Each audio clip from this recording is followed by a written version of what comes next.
Welcome to In the Field Radio, 91.3 FM, WVKR, Poughkeepsie Independent Radio.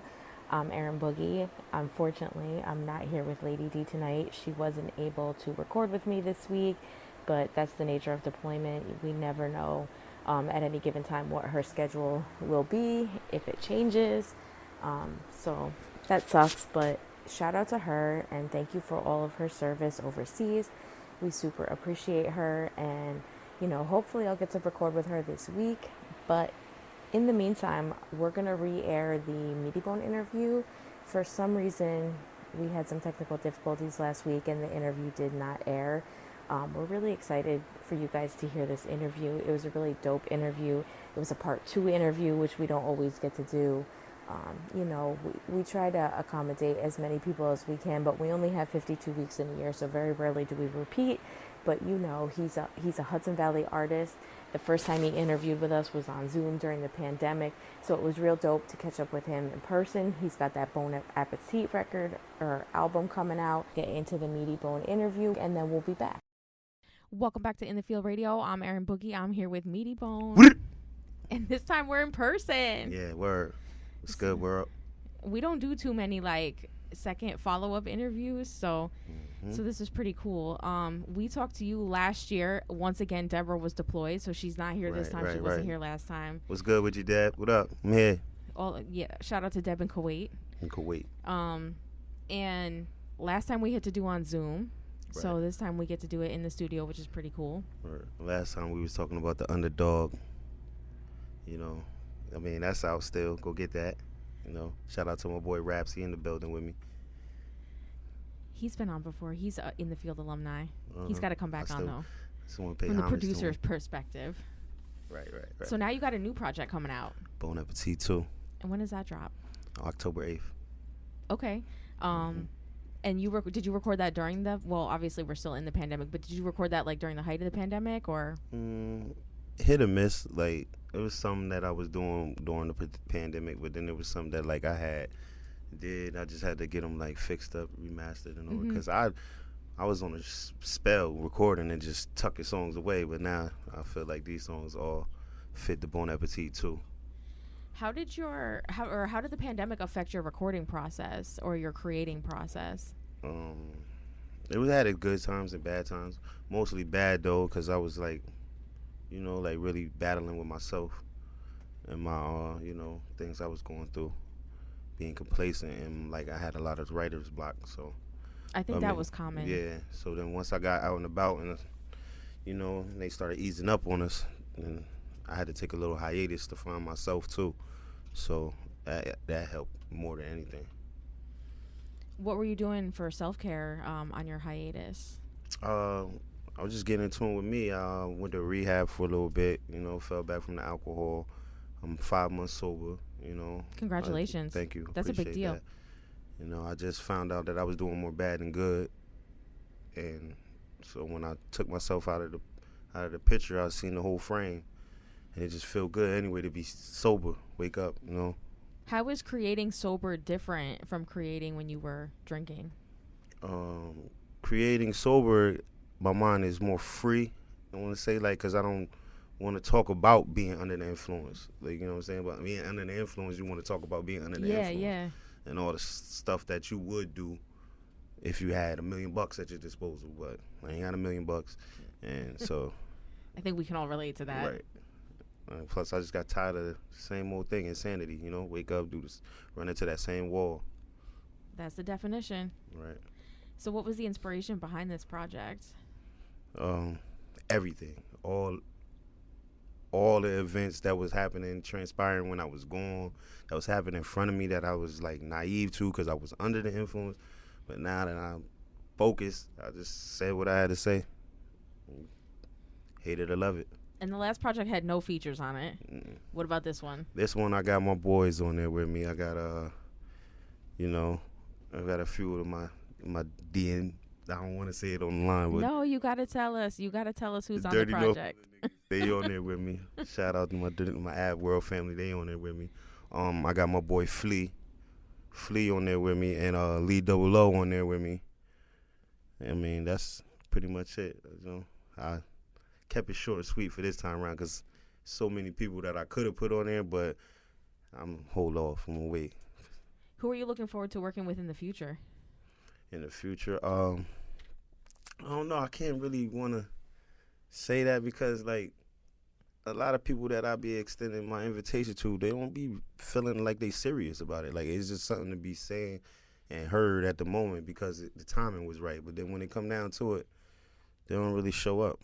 Like so, it's like a couple of songs that I had in mind that I still got verses open, and like they ain't even come to it. So they just sitting there. Like I'm about to just. So you had people in end mind up- for the verses and they yeah, didn't come but through on it? they just ain't show up for That's me. a shame. It is what it is, you know. Yeah. Can't say I didn't try. Yeah, no, for real. But that was the whole point of Bon Appetit 2. Like, you know what I mean? Bring in the features. The first one was, you know, I'm eating by myself. Now I'm sharing. But Yeah. I got a few people on there, though, that showed up. Well, shout out to them for actually word. showing up. Definitely. What's your favorite song off the project and why? You put me in that hard spot. Nah, my favorite one is the outro, Sincerely Yours. That's what it's called. I wrote that one when I was locked up.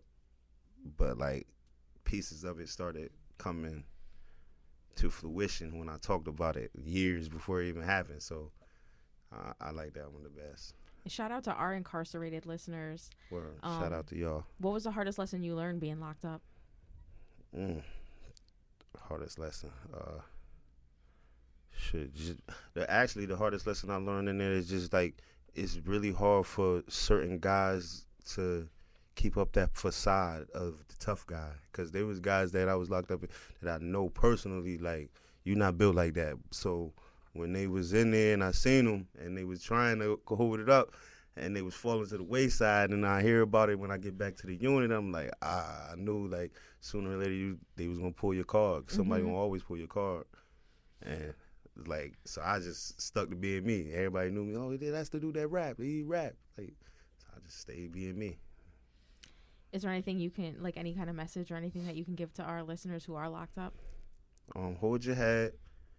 You know what I'm saying? I know it's easy said than done, but, you know what I mean?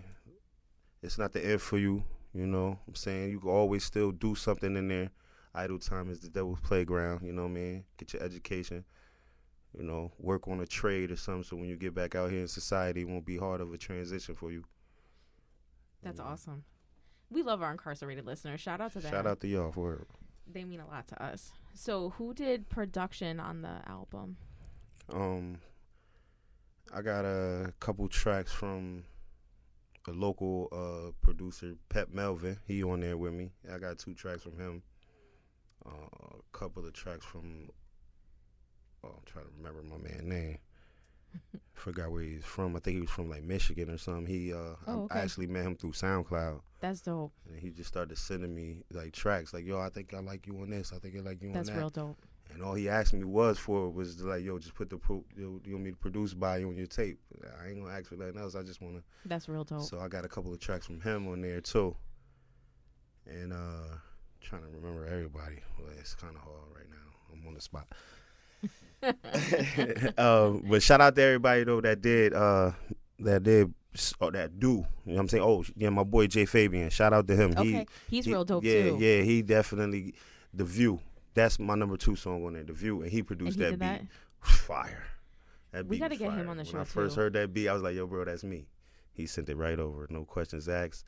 He's just like, yo, bro, this for you. I want to hear what you do to it. And it's called The View. It's on the tape. Bon Appetit 2. He did a beat for me. Yeah, and there's just like a couple of other people I can't remember right off the hand, but they definitely looked out for me. And I appreciate y'all. Y'all definitely in there. Y'all credits is in there. Shout out to The Retreat. Even though they moved down south, I still was recording there over the time, so they helped put the building blocks on this project together. Shout out to Central Sun Studio, my boy John. He came through on a few of the cuts for me, you know, touched up some things and all of that. Yeah, that's how the whole project came together. That's pretty much everybody. So now that the world is kind of starting to open back up, we're not really sure what's happening with the whole COVID thing, but what are some goals that you have for yourself this year? This year, I just want to be more known than I was like this past last year. I mean, because I'm known. Don't get me wrong. I be seeing people, they, oh, yo, say something for me.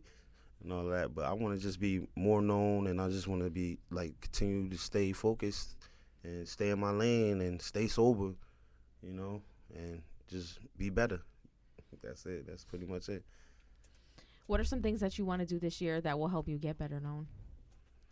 I'm doing more podcasts and more like Interviews interviews, and I'm trying to set up this listening party. I'm actually trying to set up two, but I'm baby stepping right now. So for sure, I know for a fact I'm having one, but I'm trying to have a listening party, mixtape release, and I'm just I'm trying to get out there more. I'm trying to work with more artists, people from all around.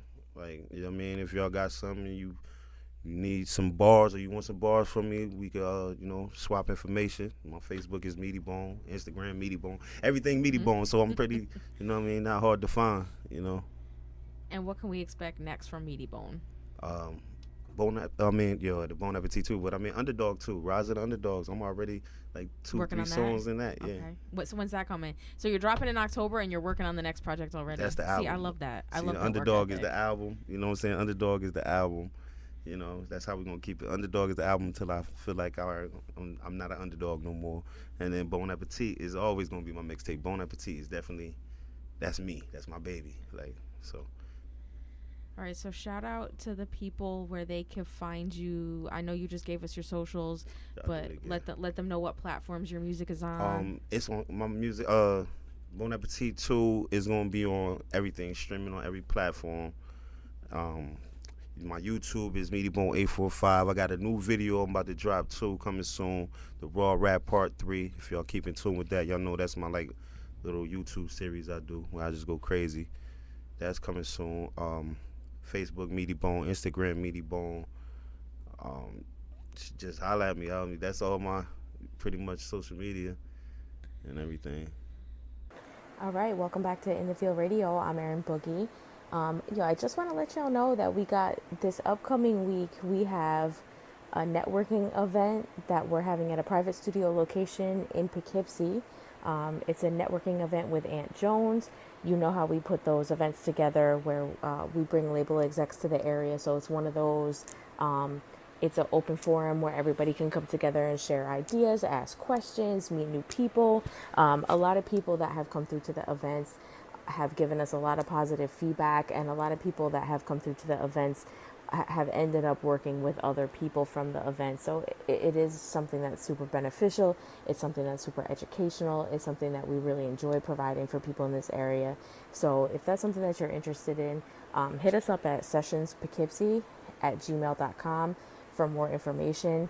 On the 16th, we have one in Brooklyn with AG and Spud Brooklyn.